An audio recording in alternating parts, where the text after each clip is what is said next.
We're here today at President Ramon Magsaysay Ancestral House located here in Castillejos, Zambales. So we can see here some primary sources including the original documents and objects that were created at the time under study. So primary sources about Ramon Magsaysay Museum are those that were created during the time period being studied or by individuals who were directly involved in the events or activities related to the museum. Example of primary sources about the Ramon Magsaysay Museum might include original documents such as letters, diaries, or photographs created by Ramon Magsaysay or those involved in the museum's creations or operation.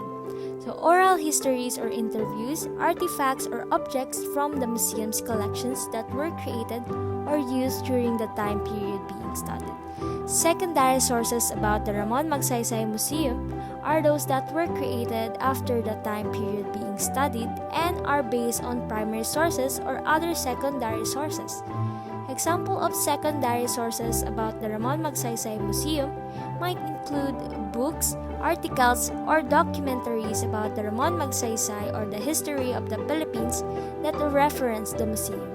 Reviews or critics of the museum written by scholars or visitors, biographies or history of individuals who were involved in the museum's creations. Overall, primary sources provide direct evidence and a first-hand account of the events and activities related to the museum, while secondary sources provide analysis, interpretation, and commentary on those events and activities.